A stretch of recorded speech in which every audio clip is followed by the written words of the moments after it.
Eu de fato tenho falado muito dos ministros do STF aqui no meu canal. Já falei de uma penca deles, principalmente do senhor Alexandre de Moraes, que é o grande protagonista desse ativismo político por parte do STF, mas também já falei sobre outros, como Gilmar Mendes e a senhora Carmen Lúcia também, que mereceu um espacinho aqui no meu canal. Hoje, como você provavelmente já viu pelo título deste vídeo ou pela thumbnail, a bola da vez é o senhor Dias Toffoli, que aprontou das suas, fez as suas traquinagens recentemente também, lá no julgamento do Collor, falou um absurdo jurídico que é de deixar qualquer pessoa que tem um mínimo de bom senso e respeito pela verdadeira justiça, pelos fundamentos do direito, de cabelo em pé. Um absurdo total, mas não dá para dizer que a essa altura do campeonato nós não esperamos esse tipo de atitude por parte dos ministros do STF, especialmente por parte desse ministro específico, que tem uma relação muito amigável, muito camarada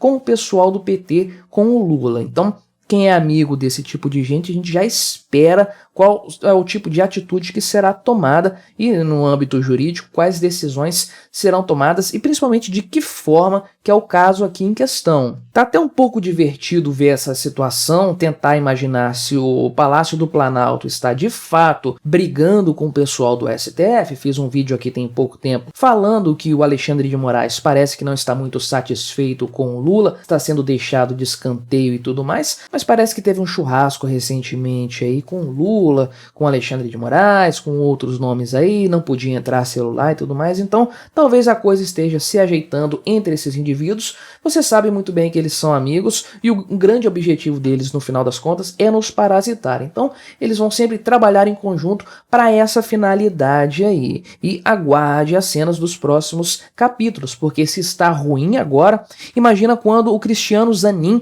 for colocado lá pelo Lula, for indicado por ele, e certamente vai ser aceito para o STF, né? Um advogado do Lula lá no STF. O que você espera disso? Isonomia jurídica, uma atuação técnica, uma atuação puramente profissional? Pois é, se a coisa já tá política demais agora, imagine com esse cretino lá no lugar do, sei lá quem que vai sair, o Lewandowski, não lembro agora, mas no lugar desse cara que vai sair, desse mané que vai sair lá do STF. A propósito, mais um cara que nunca atuou como juiz, advogado, o Zanin, né? Então nunca atuou como juiz, inclusive da mesma forma que o cara que é o protagonista deste vídeo aqui, que é o senhor Dias Toffoli, que também nunca foi juiz, parece até que foi reprovado quando tentou fazer prova para juiz, nem isso, ele foi competente o suficiente para ser, mas por algum motivo ele tem notório saber jurídico para ser um ministro do STF, um guardião da Constituição, conforme eles próprios se chamam, se auto-intitulam, não é? Então qual que é a questão? Qual foi a traquinagem cometida pelo senhor Dias Toffoli? A coisa aconteceu, conforme eu citei anteriormente, no julgamento do Collor por questão lá de corrupção. Já condenaram eles, estão apenas aí decidindo qual vai ser a pena a que ele vai ser submetido. Olha só, a coisa ficou feia, o caldo entornou lá pro lado do Collor. Será que é porque ele se bandeou pro lado do Bolsonaro recentemente? Estão punindo ele? Mas enfim, entrou em pauta lá no STF a questão da dosimetria, ou seja, de você calcular, medir qual vai ser a pena aplicada ao culpado. Já decidiram que ele é culpado, agora falta decidir qual vai ser a pena a ser aplicada e com base no que determina a legislação, né? Ou pelo menos deveria ser assim. Então, estavam ali os ministros conversando a esse respeito, o senhor Dias Toffoli. Então, no momento, eu não sei se eles não sabia que estava sendo gravado, esqueceu que aquilo ali tem publicidade. Ele fez uma afirmação completamente absurda que deveria revoltar qualquer pessoa com um mínimo de bom senso, um mínimo de decência, inclusive. O ponto todo é que essa questão aí da votação pela dosimetria, de acordo com o entendimento do próprio STF, só é feita por aqueles ministros que votaram pela culpabilidade do réu, ou seja, aqueles que consideram que o réu não é culpado, não participam da medição, da determinação da pena que vai ser aplicada ao réu, apenas aqueles que o consideraram culpado. Então, na decisão da dosimetria da pena, apenas aqueles que consideraram o réu culpado vão participar desse debate. E o Dias Toffoli estava comentando a esse respeito e tudo mais, e ele falou que lá atrás, no julgamento do Mensalão, no caso específico do senhor José Genuíno, você lembra dele? Pois é, o cara teve uma pena considerável ali, que foi perdoada pela Dilma, se eu não me engano, salvo melhor entendimento, né? Mas o que o Dias Toffoli afirmou? falou categoricamente isso sem margem para dúvida, que quando do julgamento lá atrás do Dias Toffoli, por questão do mensalão, ele considerou lá no voto dele que o José Genuíno era culpado das acusações, e ele disse que ele mentiu. Ele falou isso, ele mentiu.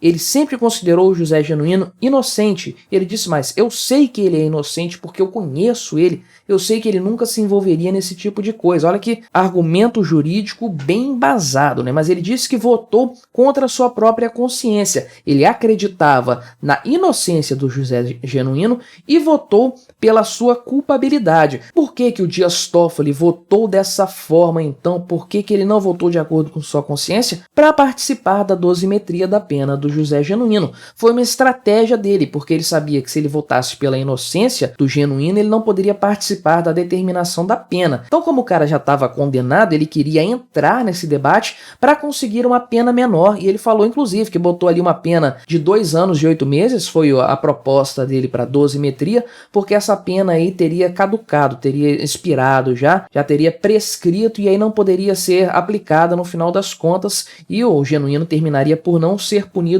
efetivamente. Então, olha só que coisa grave. O Dias Toffoli afirmou categoricamente que ele mentiu no voto dele. Ele achava que o réu era inocente e votou como se ele fosse culpado. Isso é um absurdo total. Isso aqui é uma coisa que, se vivêssemos num país decente, coisa que o Brasil não é, eu sempre faço questão de frisar isso aqui, se vivêssemos num país decente, isso seria motivo para impeachment do ministro do STF, não tenha dúvidas disso. E se o Dias Toffoli fosse um cara decente, ele teria renunciado ao cargo dele quando isso aí veio a público, porque é um escândalo. Ou deveria ser um escândalo naturalmente, mas estamos no Brasil, o país da farra. Mas isso ajuda bastante a nós termos em mente o quanto esse pessoal do STF não tem compromisso com a justiça. Olha o tamanho do absurdo disso. Um juiz, um ministro do STF, que não deixa de ser um juiz porque ele está julgando um caso que envolve a responsabilidade criminal de alguém, um réu, o cara estava lá após ser investigado, ser acusado, estava lá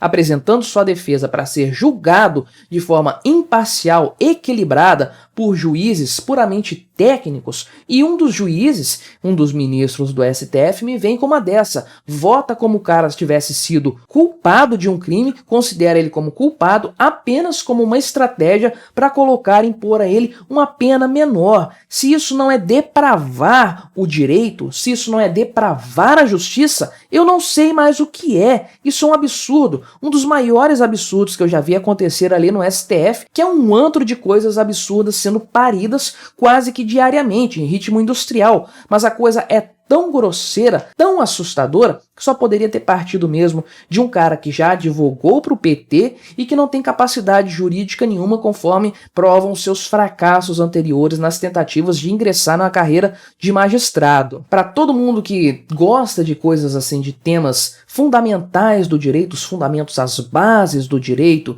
pessoas que leem obras aí clássicas do pessoal que faz direito, aí como aquela história dos exploradores de caverna, no caso dos exploradores de caverna e tudo mais, que tem aquele debate jurídico, pessoas, juízes analisando a questão, respeitando os fundamentos do direito, num julgamento totalmente livre de paixões, puramente técnico, uma coisa intelectual, analisando os argumentos, pensando em todas as questões, uma coisa que dá gosto de ver, um julgamento ao qual todos nós gostaríamos de ser submetidos caso estivéssemos numa situação assim de acusação, gostaríamos de ter um juiz competente para julgar a nossa questão, para analisar os argumentos da nossa defesa. Então todo mundo que gosta desse tipo de coisa, desse tipo de abordagem do direito, fica escandalizado quando vê a coisa acontecendo aqui no Brasil. Estamos com um STF que já se comporta como uma corte suprema aí, como a da Venezuela ou de qualquer outra republiqueta de banana que exista por aí. Uma coisa puramente figurativa, um monte de políticos trabalhando ali, vestidos de juízes, porque no final das contas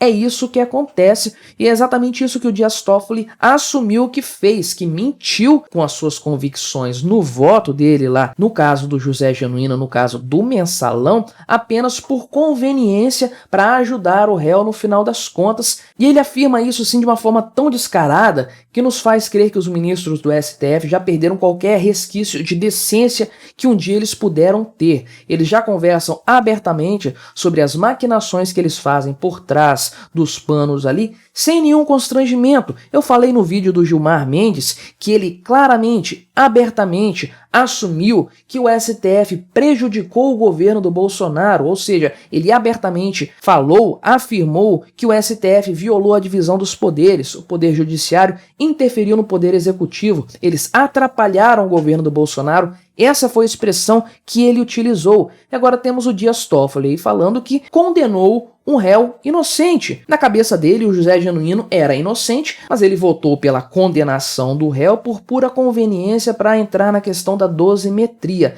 Então tem como levar um tribunal desses a sério? Tem como levar a sério o STF com base nisso e tantas outras coisas que eles têm feito? Parece que cada dia é um juiz diferente, um ministro do STF diferente, que nos escandaliza, que joga na nossa cara esse tipo de coisa aí, porque eles já perderam totalmente o lastro moral que um dia eles pudessem ter. Como eles agem abertamente aí de forma totalmente inconstitucional, ilegal, imoral, e ninguém faz nada com eles, a Câmara, lá, o Senado não age, não aciona nenhum deles, deixa a coisa rolar totalmente, a grande mídia fica lambendo as botas desses caras aí, eles se sentem na liberdade de dobrar a aposta cada vez mais e fazer coisas completamente absurdas com muito mais regularidade e numa intensidade muito maior. Os escândalos são cada vez mais assustadores. Até que ponto nós chegaremos nessa história? Isso, no final das contas, apenas nos comprova que a justiça brasileira é uma esculhambação. Aliás, justiça estatal não existe na prática. Quem é libertário sabe muito bem disso, que se a justiça é monopolista, ela não é justiça. Ela é injusta, não funciona na prática. Mas no caso brasileiro a coisa ainda é pior. É uma esculhambação total, uma casa da mãe Joana, em que nem mesmo os princípios mais básicos, mais fundamentais do direito são respeitados por membros da Suprema Corte, aqueles que estão no topo do Poder Judiciário. Se na alta cúpula do Poder Judiciário a coisa está assim, imagina lá para baixo tanto de maluquice que não é feita por juízes de primeira instância, pessoal da segunda instância, os ministros das cortes superiores, enfim,